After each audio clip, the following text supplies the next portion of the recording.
رب قد آتيتني من الملك وعلمتني من تاويل الأحاديث فاطر السماوات والأرض أنت ولي في الدنيا والآخرة توفني مسلما وألحقني بالصالحين.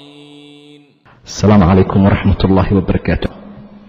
بسم الله الرحمن الرحيم. الحمد لله رب العالمين والعاقبة للمتقين ولا عدوان إلا على الظالمين، وأصلي وأسلم على نبينا محمد وعلى آله وأصحابه ومن اهتدى بهديه إلى يوم الدين. أما بعد، weli waxaan ku dhex jirnaa kitaabkii siirada ee rawdat alanwaar.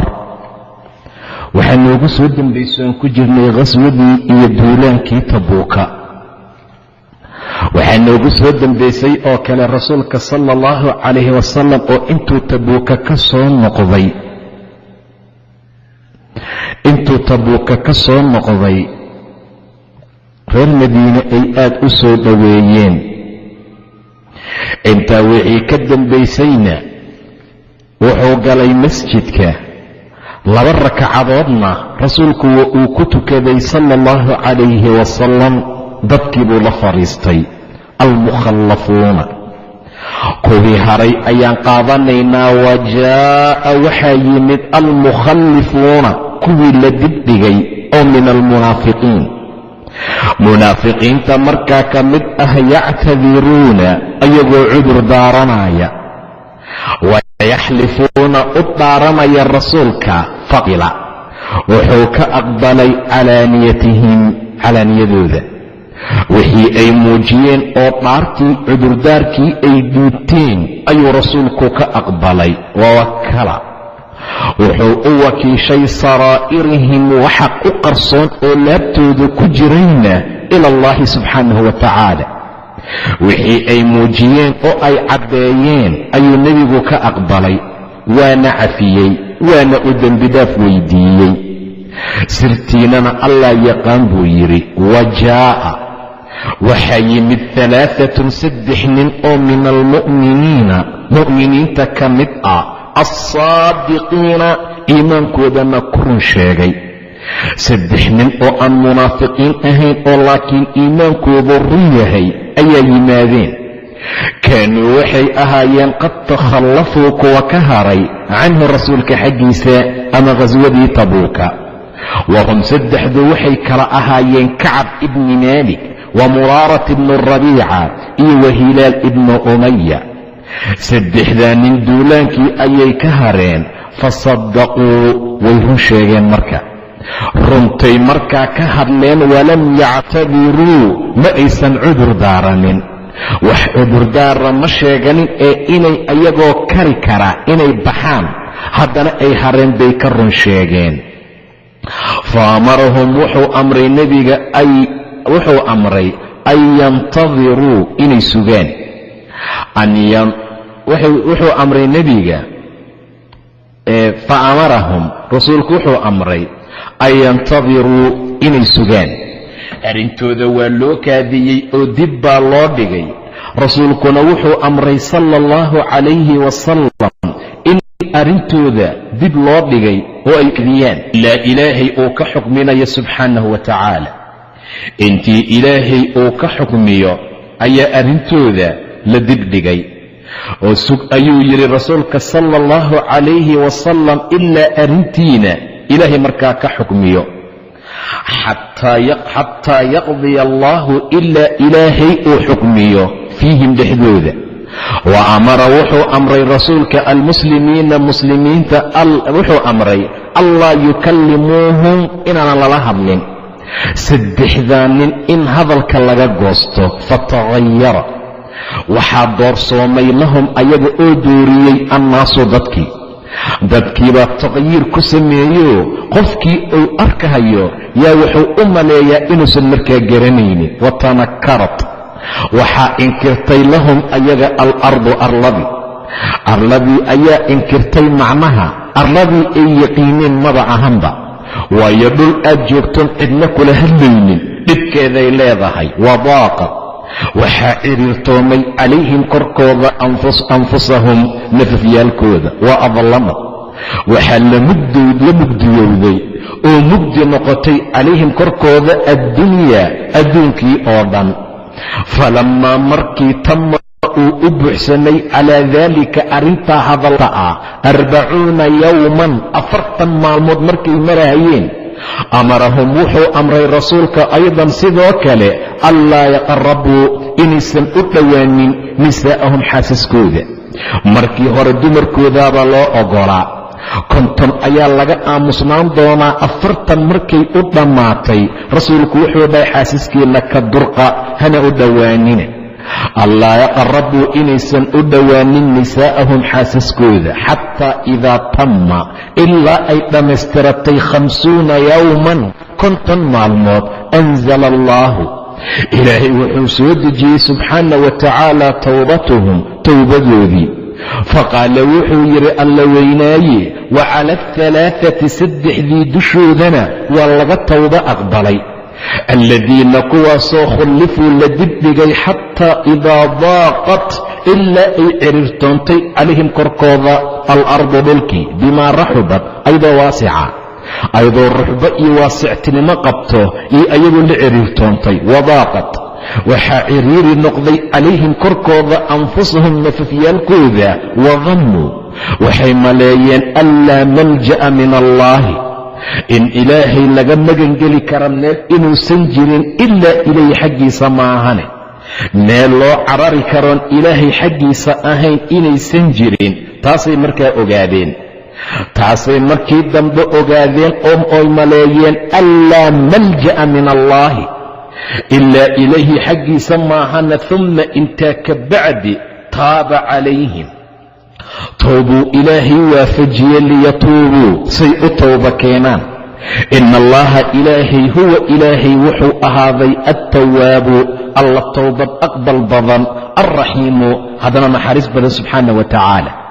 ilaahay alla tawaab ahoo toobad aqbal badan oo naxariis badan waaye. fafarixa almuslimuuna muslimiintii way farxeen, wastabshara waxaa bishaaraystay almukhallafuuna kuwii la dibdhigay.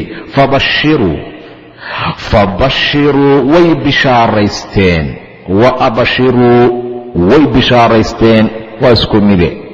way bishaaraysteen wa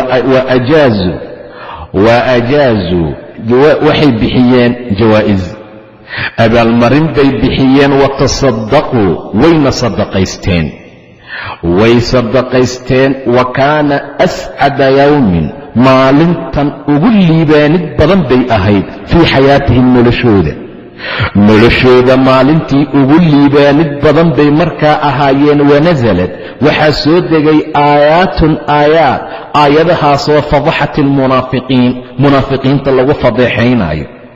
aayad munaafiqiintii cudur daaratee nebiga istikfaarka ka dalabtay ee beenta u sheegtay ee cudurdaarka beentana kuwa waa la fadeexeeyey. wakashafad waxay fayday ama wakashafad waxay faydeen aayadaha saraa'iru alkaadibiina kaadibiintii beenaalayaasha siriryaalkoodii wixii u qarsoonaa ayay fayday aayaddii. wabasharad waxay ugu bishaaraysay almu'miniina mu'miniintii alsaabiqiina iimaankooda ku run sheegayn way u bishaaraysay. wabasharat almu'miniina mu'miniintiina way u bishaaraysay aayaadkii soo degay alsaabiqiina iimaankooda ku run sheegay. faalxamdu lilaahi rabbi alcaalamiin ilaahayaa mahad iskale caalamkoo dhan rabbi u ahaaday. kaana rujuucuhu soo noqodkiisii wuxuu ahaa sala allahu calayhi wasalam can tabuuka tabuug uu ka soo noqday fii shahri rajab bishii rajab ayay markaa ahayd markuu rasuulku ka soo noqday duulaankii tabuuka. rajab ayay markaa ahayd sannadii 9aad ee hijriyada. wa tuwafiya waxaa la oodsaday sannadkaa 9aad ee bisha rajab ee tabuukana annajaashi waa markaa la oodsaday. najaashiyaa markaa dhintay oo asxamat ibnu abjar la oran jiray. waa melikulxabasha, xabasha boqorkeeda.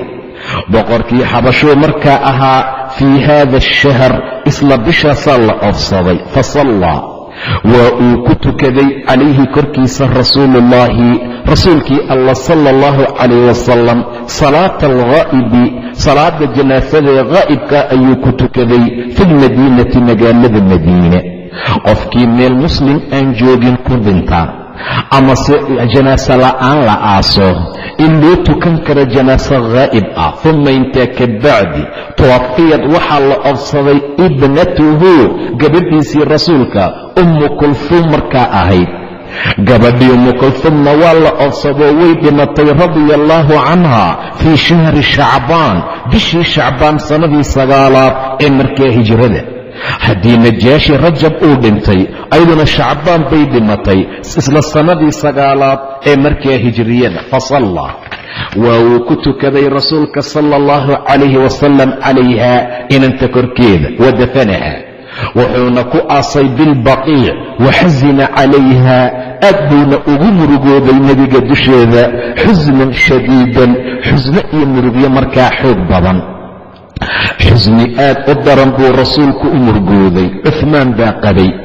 horey waxaan u soo tilmaannay dagaalkii badan markii laga soo laabtay ama lagu maqnaa ayuu nebigu u intaqaanaa ay xanuunsatay gabadhiisii ruqaya.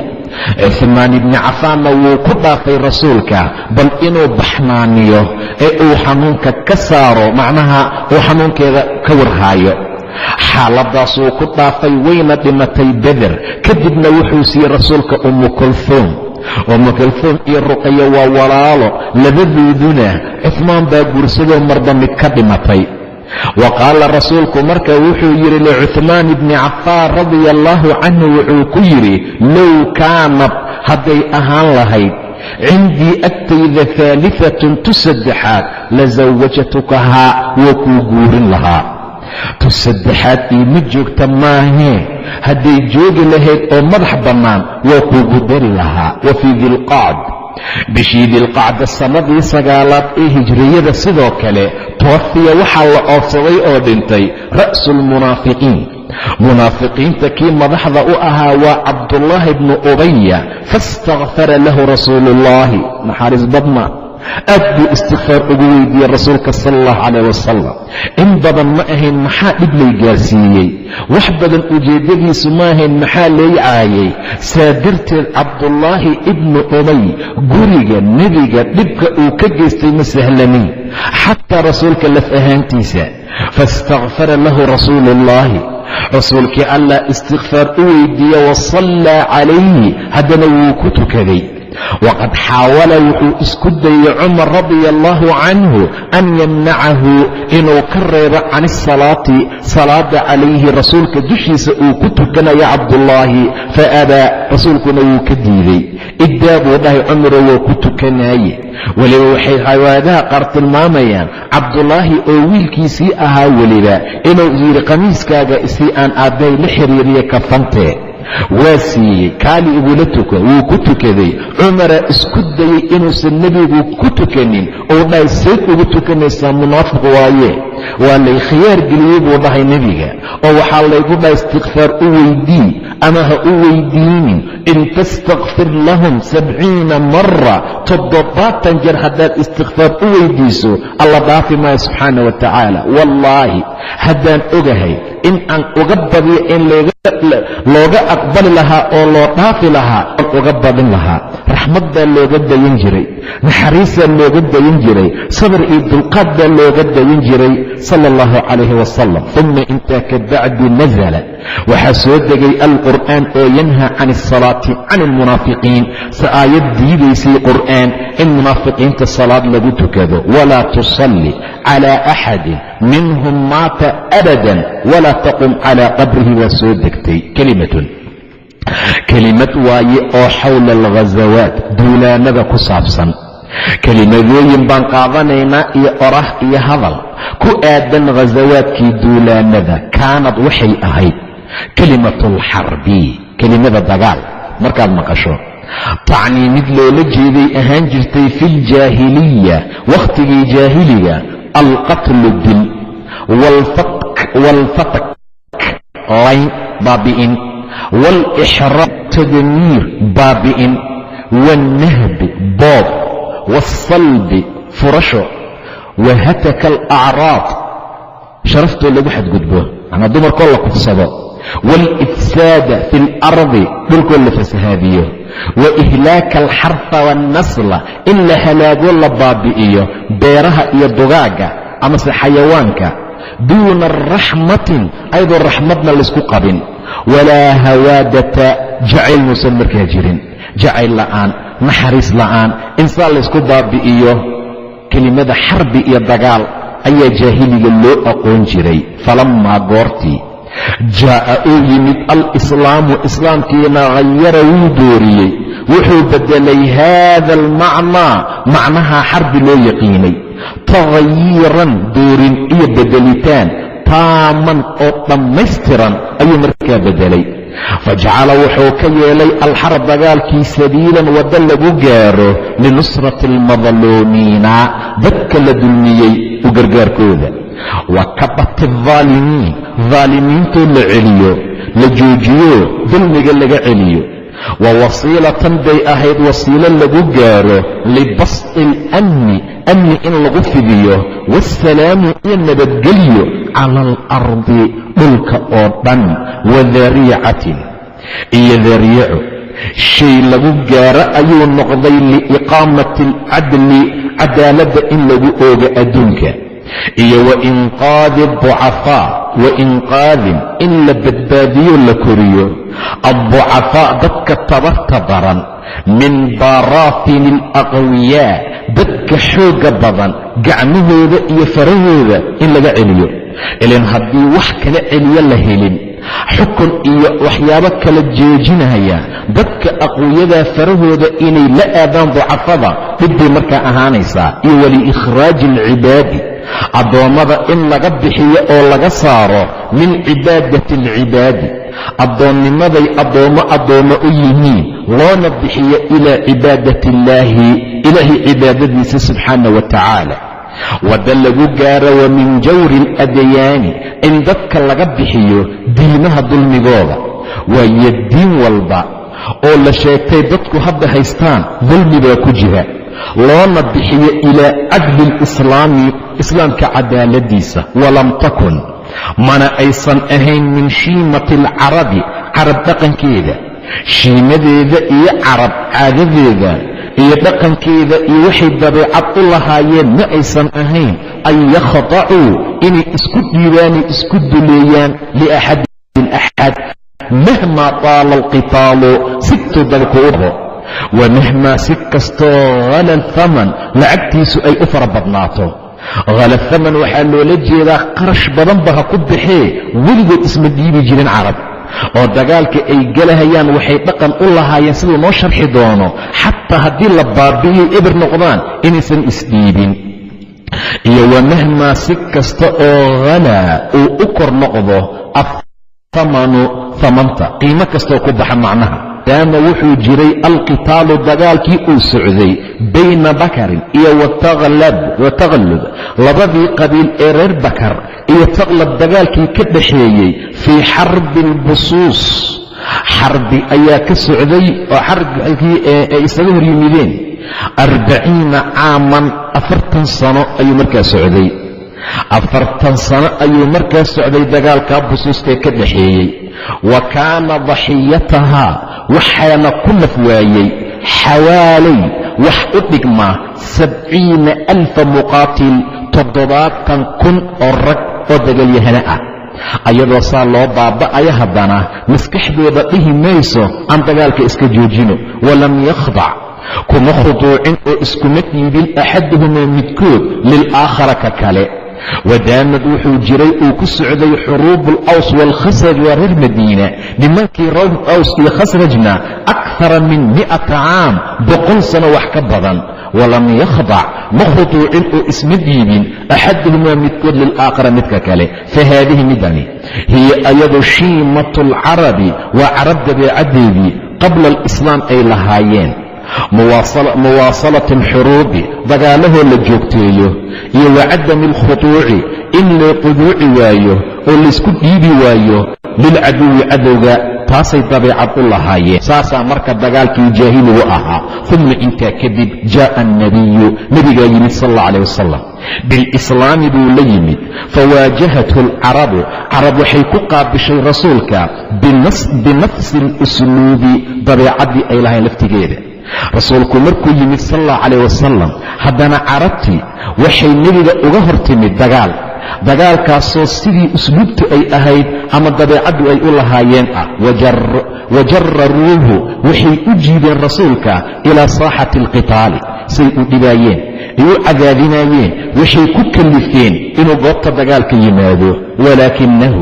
laakiinse waajahahum rasuulku wuxuu ku qaabilay ou dagaalka ula galay biusluubin aakhara usluub kale, dabci kale iyo usluub kale oo ay ku socdeen mid aan ahayn, xakiimin oo xigmadaysan, xataa fataxa ilaa rasuulku uu furtay quluubahum qalbiyaalkooda qabla an yaftaxa bilaadahum intuusan beledkooda furanin.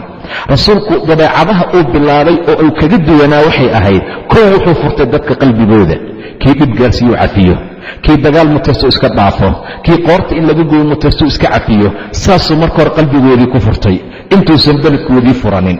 wa idaa qaaranta haddaad isku barbardhigto xasaa'idi ghasawaatihi nebiga duulaanadiisa natiijadii ka soo baxday iyo wa nataa'ijahaa gebagabadeedii natiijadeeda haddaad u barbardhigto binataa'iji xuruubi aljaahiliya dagaalkii jaahiliga ee natiijadii ka soo baxday, taraa waxaad arkaysaa cajaban yaab, cujaaban oo lala yaabo. rasuulka dagaalkii uu ku jiray iyo jaahiliintii xilligay dagaalami jireen ee qabiil iyo balaayo loo dagaalami jiray cajiib baad arkaysaa. famajmuucu man marka laysku daro qutla loo dilay fii jamiici ghasawaatihi duulaanada nebiga oo dhan marka laysku daro iyo wa xuruubihi dagaaladii uu galay min almuslimiin dheh waalmushrikiin dheh waalyahuud waalnasaara hum dhammaantood fii xuduudi 1000 qatiilin faqad. waa 1000 qatiil, 1000 qof baa la dilay.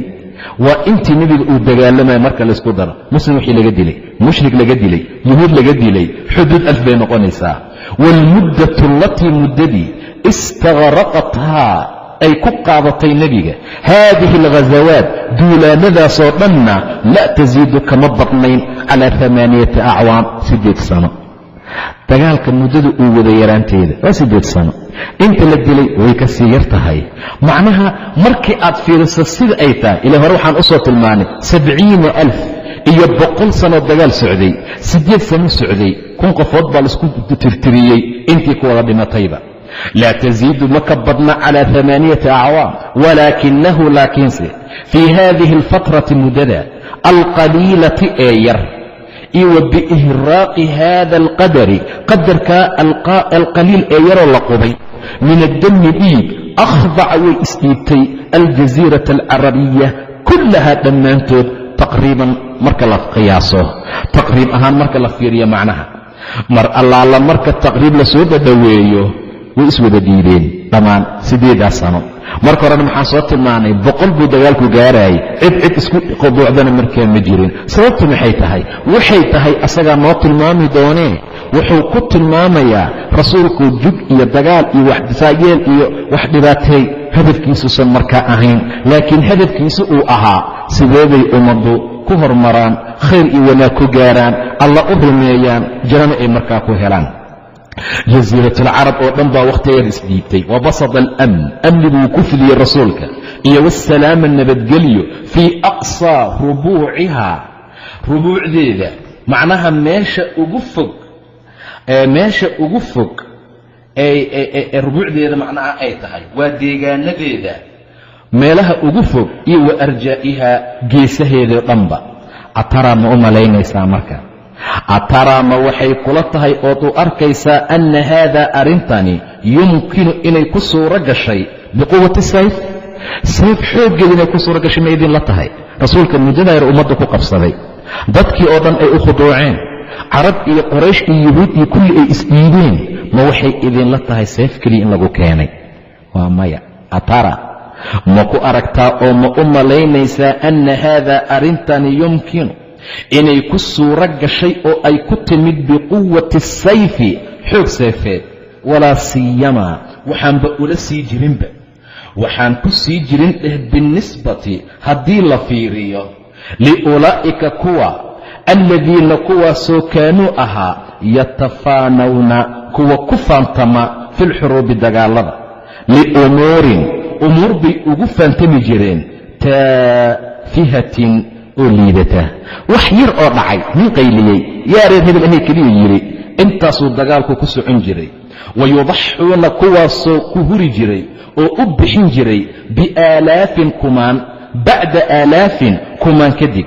kumaan markay uga dhammaato meeshay dhilaan aan iska joogna dagaalka kumaan kaley ka dabadiri jireen, duuna an yutasawara minhum ayadoo aan la suuraysanin amase aan laga filaynin minhum xaggooda alkhuduuc inay markaa isdhiibaan. kallaa maya, xoog seefeed kuma imaanin, bal iska daaye innahaa ayadu nubuwatan waa nebinimo.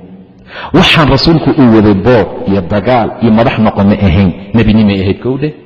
wa raxmatun naxariis, wa risaalatun risaalo, wa xikmatun xikmad, wa dacwatun dacwad, wa mucjizatun iyo mucjizo rabbaani ah, wa fadlun min allahi wa nicmatun fadli ilaahay xaggiisa ka ahaatay iyo nimco. taasaa markaa lagu gaaray, ama nicmo taasaa lagu gaaray. seef laguma keenin, qof kastoo la dilo laguma keenin, qof kastoo la dhibaatay laguma keenin, balse waxaanu wax badan siirada ku soo marnay qof nebiga seef u haystoo dili rabay, markuu alle ka badbaaday inu iska cafin jiray sal alla alayh wasalam. bax iska bax, caawa naagtii rida suntaas siisay waan soo marnay, waa la saamaxay. walow ninkii cunay uu ku dhintay loo dilay darteed.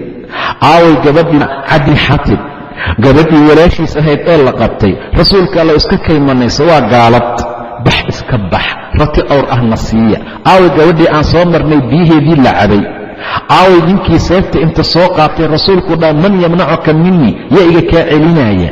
aaway wiilkii aan soo marnay dhufay mataqaanaa ahaa ninkii mataqaanaa seefta intuu qaatay baxay ee damcay nebiga inuu soo dilo, weliba sun dhexgeliyey. in allaala intuu u tegay buu yidhi maxaad u timid? wiilkaygaan furanayaa wahbi markaa ah. seeftu maxay tahay? seefta maxaan ku qaadi karaa? runta ii sheeg, war runta ii sheeg. waa lagu celceliyey. rasuulku waa cafiyey sala allahu calayh wasalam. humaam ibnu ufaal baan soo marnay, aawo walaalayaal. mar kasta wuxuu ku dadaali jiray inuu rasuulku dilo sal alla calayh wasalam. gaadmoo u suuro gashay inuu ku dilo ayadoo xaaladdu ay saa tahay. humaam ibnu ufaal inta lugaha iyo gacmaha laga soo xirxiray, masaajidka lagu soo xiray, hadal adag rasuulka kula hadlay. wuxuu xariga ka fure, iska sii daaya. intaa kuma imaanin dagaal, kuma imaanin seef, kuma imaanin dil, kuma imaanin mashaakil badan ilaa kii la kari waayey maahane. saa darteed waxay ku timid walaalayaal, waa nebinimo, waa naxariis, waa risaalo, waa xikmo, waa dacwo, waa mucjizo, waa fadlun min allahi wa nicma. fadli iyo nimco ilaahay xaggiisa ka ahaatay markii aan ka leexanay manhajkii rasuulka iyo sida uu diinku waday iyo suu u dagaalgeli jiray, yaa baaba iyo dhib iyo rafaad nagu dhacay. maalinba maalinta ka dambaysan muslimiintu culayska iyo mashaakilku markaa ku batay. bedel maa loo baahnaa sanadba sanadka ka dambaysa inay ka wanaagsanaato, muslimiintu guushoodu ay badato, rabbi subxaanah wa tacaala khayr iyo wanaag ay ka rajeeyaan. balse rabbiga xaqa waxaan ka baryaynaa inuu ilaahay xaqanna waafajiyo, siiradii suluugii nebiga wax u wadi jirayna na fahamsiiyo, kuwa ku dhaqmana ilaahay naga dhiga subxaana wa tacaala. intaa wixii ka dambaysaa waxaanu qaadan doonaa abubakar oo xajka aadi doonaa. waa sanadii 9aad, nebiga ma uusan xajin, waayo mushrikiin baa sii joogtay, asnaamna way joogeen, waxyaaba noocaasna way jireen. si qaadarana waa loo xajin jiray. gabdhaha iyo nimanka laftigooda intay dharkooda dhigtaan yay wada dawaafi jireen si looga nadiifiyo. rasuulkana sanadka tobanaad uu u yimaado meeshoo nadiif ah, sanadkaa ma uusan aadin rasuulka sal alla calayh wasalam, waayo jaahiliyaalka masjidka markay yimaadaan waxay dhihi jireen dharkan dembi waan ku galnay. intay dharka wada dhigtaan yo iyagoo qaawan ay dawaafi jireen. gabdhaha intay calal soo qaataan go' yar farjiga intay saa ugu aadiyaan cawradooda yay dhihi jireen alyawma yabduu bacduhu aw kulluhu, geedka maanta waa muuqanayaa dhammaantiis amase qayb ka mid ah. hana soo fiirinin ragow, naga sii jeesta. saasay markaa dhihi jireen. xaj abubakr baanu gelaynaa isku casharka noo soo socda haddii ilaha yidhahdo. wabilahi towfiiq wallahu subxaanahu wa tacaala aclam.